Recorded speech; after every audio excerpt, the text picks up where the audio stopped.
This one's crazy, man. Prison Break has been like fucking Sonic loops. Like, fucking, they tell you, oh man, you know who the bad guy is, man. It's that dude you didn't trust from the get go. You remember that dude that was talking bad about Michael for about 5 minutes in the like first episode? So you immediately didn't like him? Yeah, man, we got some proof that he did it, but you know, it's the most unreliable source in the damn show, fucking Teabag, right? And then what they do later on, you got proof that it ain't him. So you like, wait a minute. Well, it was too obvious, right? Maybe they gonna do something crazier, even though you know it's only 9 episodes and shit. But you think, you got faith in the writers. You're like, well, shit, you know what I mean? They're setting up something crazy. And you know what? This Kushida dude he's looking pretty suspicious, man. Kushida's looking pretty damn suspicious, right? So they start leaning the evidence on the Kushida and shit, right? They be having him talking to the Poseidon dudes, right? Like, why would he be talking to him if he ain't Poseidon, right? Man, and it's obviously a dude, right? Right. Nah, son, they done killed Kushida in this episode, and it just got crazy, man. Like, all right, I was watching some other people's reviews, right? I was scouting out the competition, right? And I remember a couple weeks ago there was this dude that he was pretty much mad at Prison Break because he was like, man, well, I'm not trying to make fun of him. Like he was cool, but he pretty much was his thing was that they kept like, playing with who it is and who it's not. And he was mad about that episodes ago, right? And I don't know, I'm starting to get on board. Like it's cool. You know what I mean? I still love the show. The revelation was really like, oh man, and they did some great cinematography when you saw fucking Jacob's fucking reflection in the blood. I really enjoyed that. But it's yeah, they're really playing with you. Like, it's like they got the sides of your chair and they're just shaking the shit out of you, right? And you're just like, oh my God, oh my God. I mean, it's good, but it's like you're not going in different directions. You're just going back and forth, which is cool. It's cool. I'm gonna let it go. I do feel it now, I thought he was fucking, I was kind of mad at him. I was like, listen, man, this is my favorite show. Shut the fuck up. But I'm starting to see a little bit, like my tolerance for that starting to come down. Like it seems like, I guess the Flash does that too, plays the same tricks every episode or every season. You know what I mean? Like, who the bad guy is, but you might not know. So pretty interesting there. In this episode, they call Sucre so that they can fucking use the boat to escape. They dropped this hint way deep early on. Remember the tramps? I don't think I have a good Sucre impression. Papi, no, Papi, no, I don't have it. I'm more Abdul Ramal, my savior, my lover, So, well, anyway, they call Sucre. He convinces his captain dude, who's really corrupt, to come pick up Michael. And I know I fast forwarded through the whole fucking Sarah gets there, and we got to talk about Sarah. But anyway, all right, yeah. So a little recap is that Sarah comes to help Michael get this antifreeze out of his system. It works perfectly. She's like the perfect donor. She stabs herself with the thing and transfuses blood into him like it's nothing, son. I thought transfusions were way more difficult. I guess you just need a coat rack and you need somebody else to yell at to like give you sandwiches and shit, and you're good to go. So pretty interesting there. And so no word on LJ, right? Remember our whole shit last episode was like, where the fuck is LJ? Nothing on him. And I almost think the writers trolled us with a certain line that they said. Sarah and Mike are talking about little Mike, right? And so I call him Little Mike. See, and they were talking about nicknames for Mike or whatever. They were like, please tell me you're not calling him Junior. Like, I wonder if there was like some fallout with the actor or some shit. Like that almost seemed like some underhanded stab. Maybe they don't know that I want to hear about LJ because, I want the full lore to be complete. But maybe they just haven't thought about that. But if they have, and this is like their stab at that actor, like, we're just going to erase that you even existed. We probably asked you to come back and you didn't want to come back. I know this is making mad accusations. I'm worse than Trump right now.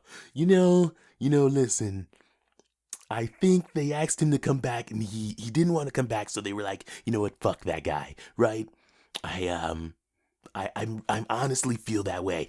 And it's interesting. I don't know if that was a good impression, man. You guys let me know. But anyway, pretty interesting stuff with Sucre on this boat. He was dude, I got scared for a little bit, man. I was like, wow, Prison Break's dark. I saw the silhouettes of the fucking inflatables, right? Inflatable dolls that he had, right? And I thought they were real women, son. I thought he was like trafficking women. I was really worried about the direction they were going with it. And I would have been cool with it. I feel like that's an edgy story to tell. You know what I mean? Yo, and the story that they're really telling is extremely edgy, man. The bad guy is fucking sleeping with your wife, right? And it has forced you to pretend that you're dead so that he can continue to fuck your wife. Pretend that you're dead, exile you to like, this is the ultra, if you think about it, honestly, dude, it's the most alpha male shit. And then he pretends to be like this beta male dude. Like his shit is pretty impressive. This shit, like, we think Michael is the smartest motherfucker. Like, he made Michael his bitch for like how many years? And then was fucking his bitch. Like, this is crazy. It's absolutely crazy. So, I was worried that this was the story they're telling, and I'm okay with that. I like that dark, edgy stuff, man. That's why pretty soon I'm gonna have some reviews for Cowboy Bebop, because that's some dark and edgy shit right there too. But anyway, dude, I see that there's a lot of conversation about why like Sarah's reactions to learning that he's Poseidon. Because Michael was able to look through her phone, find the picture, and immediately, pretty much rat him out as, yo, that's Poseidon. But, I want you to go back home and play his game, a lot of faith in her faking abilities. But we'll see. We'll see about that. So, oh, man, I think I might have lost track. No, we're talking about Sarah's reaction. A lot of people are saying that her reaction is not realistic, excuse me, like, not realistic. Like, maybe she should have been more suspicious. She just spent however many years running from people and people deceiving her. And even though there's that gap in time, which I feel like people are really underplaying the gap in time, but from the outside perspective, it sounds like the gap in time is so big that, or no, is that that it's not big enough that she should have lost all the suspicions that she should have had. And I just think that in order for us to believe the in-universe stuff that's going on, we would have to believe that this dude's been playing the best husband since then, and he would just make these calls and do all this dirty shit behind her back. And I think it's safe to assume that. I think it's fair to say that even though our suspicion kind of wearied at times, if it wasn't for the clues that started at the beginning of the season, it would have been hard to suspect him of any foul play. I think if you're really being fair, you can say that Jacob probably played the best husband game so fucking well. Actually, probably better than Michael, right? I don't know. That's debatable. So pretty interesting stuff. Obviously, Poseidon and his goons, their information and their reach is wide, bro. So they find out that homie's on this boat trying to, come back to the States, and come to find out they told the military that, like, Daniel Audis is like coming to America and like probably about to do some shit, right? And they could leave it with a cliffhanger, but we already know there's no more episodes. But anyway, after the 9th episode. But anyway, so the Navy, right? The Navy fucking ends up getting propelled down onto the fucking boat, this is epic. Like, they thought of some crazy shit. Like, not only did homie, like, fucking break out of prison, kill his terrorists, escape ISIL, like, escape the country, he's about to escape the U.S. Navy, right? Impressive. So the Navy storms the fucking place, and Sucre, man, it was cool too. Before, like, as they're storming, or I could say a little bit before, we get some heartwarming moments, man. We get some moments with Whip, and Whip's by Michael's bed, pretty much telling him not to die. He admits that he's been a little jealous since Link showed up. That Michael used to be his brother, and now his real brother is here, and he's feeling that step. He's feeling that non-blood. You know what I mean? That half breed. I don't know. Like, he's feeling it, man, and I felt for him here, man. Another thing I would like to touch on, there's a lot of outside voices that are talking about maybe Whip is a betrayer, or maybe Whip can't be trusted. Man, why would you even say that? Man, I like Whip. I like Whip a lot, man. I hope he's not like a betrayer, man. That would hurt my heart. But I wasn't expecting homie from the last season. What was that guy's name? There was a guy and he was like he was like a CIA operative that was helping Michael take down. Oh yeah, he was trying to capture Scylla, whatever that dude's name was. And at the end of the season, this is spoiler, yeah, spoiler. But at the end of the season, that dude became a betrayer, man, and it hurt my heart. And I hope Whip's not like that, dude. I really hope not. He's his whip hand. What the fuck? You can't do that. But anyway, come on, man. This guy saved your life how many times? You can't be a betrayer. He's not a betrayer. I don't even know. That's some untrustworthy motherfucker that said that. And watch next episode. Whip fucking. I hope not. I hope not. Anyway, let's move on. So, Sucre comes up with a plan to smuggle Michael and this dude within the fucking, like, pretty much what the plan was is have Sucre get tied up and then have these dudes hide within the place, right? Hide somewhere in some cabinets or some shit, right? And so and also tie some shit out the window to make it look like they went out the window. I thought this was some brilliant shit. So they tie Sucre up, fucking the Navy storms that room, they see Sucre tied up and gagged, and Sucre screaming, they went out the window, and they look out the window, and, you know, the evidence is kind of there, but they still want to sweep the fucking place just to be sure, right? Pretty interesting. So they untie Sucre, they take him to where his captain is, and they start interrogating him, right? And pretty much you find out that there's been some tension between the captain and Sucre for the long haul, right? Pretty interesting. And at this time, Michael and Whip and Lincoln are maneuvering their way through the ship, kind of hiding from the other Navy dudes, and they're gonna go out this one like secret hatch or whatever, I guess to get to a boat and then get the fuck away, and or life raft.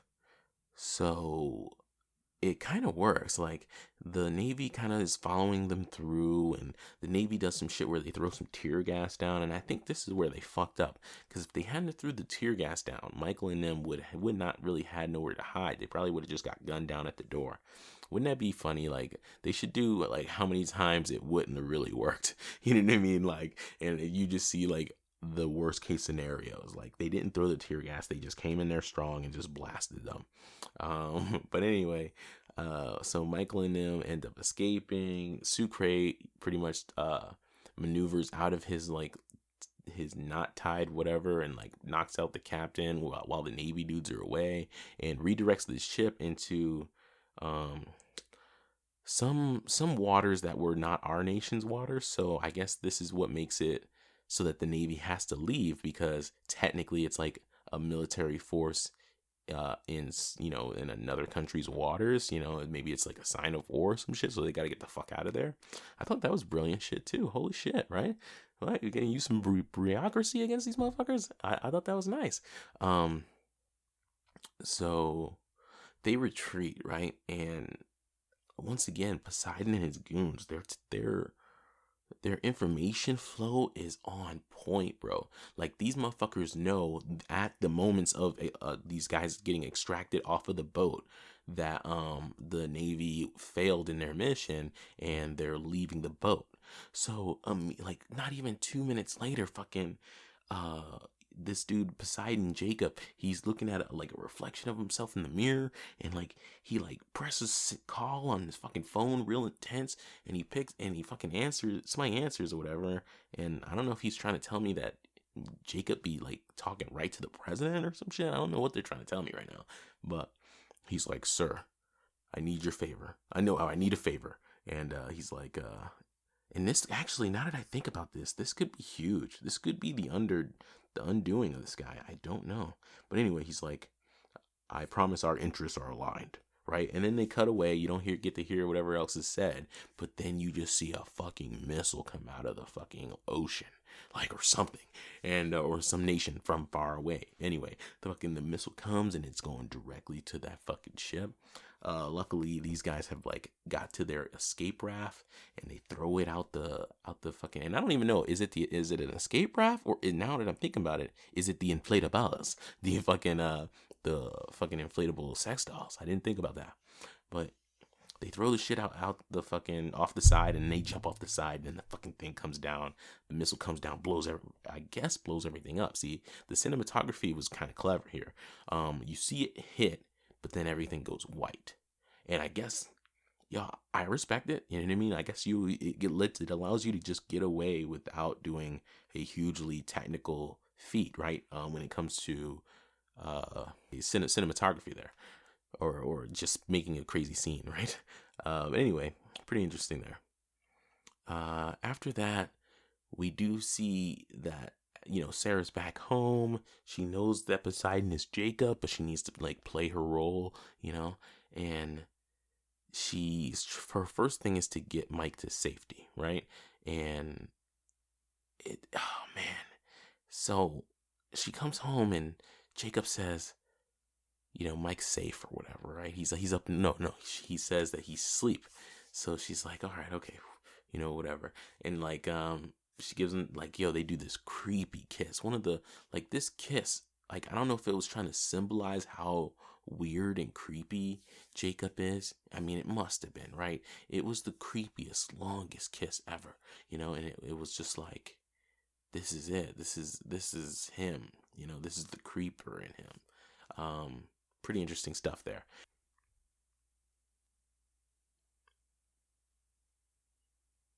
So after Sarah has played her role, right, she like gets her phone she goes up to Mike's room, but he's not there. She turns around and Jacob's like, oh, well, I meant he's sleeping at Patrick's house.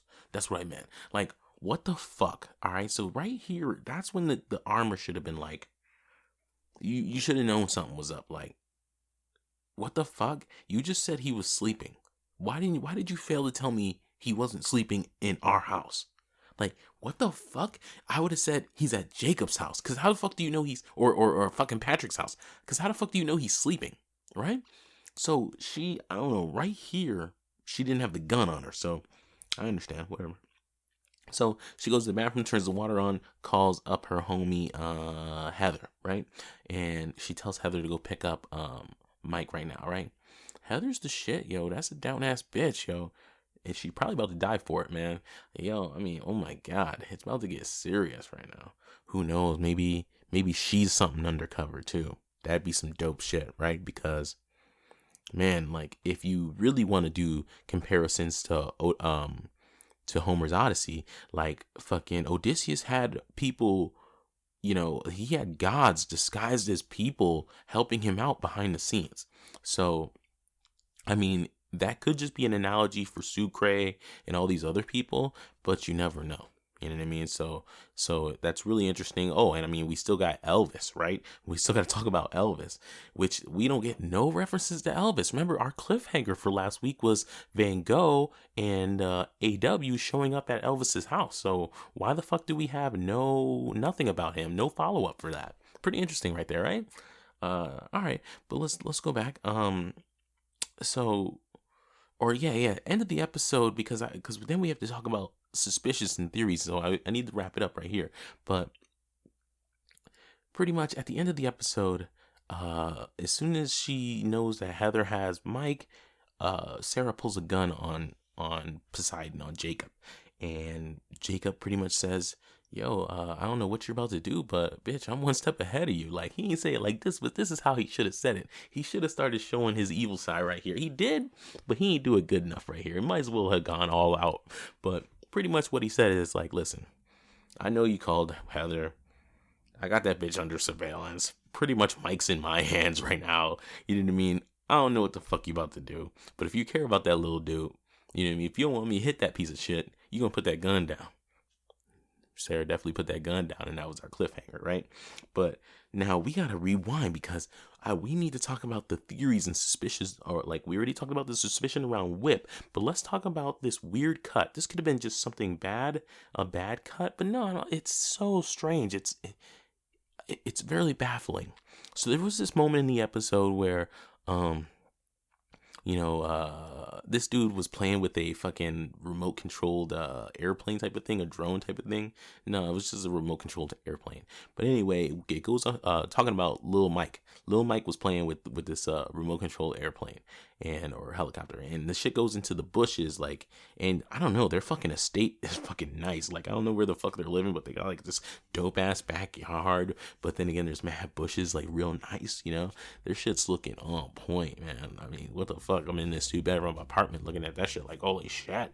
But anyway, so Lil Mike goes out into the bushes, and then he gets nabbed. Dude, you see him get nabbed. But then later on in the episode, I don't know, like, it's some weird shit. Like, it was the weirdest shit, man.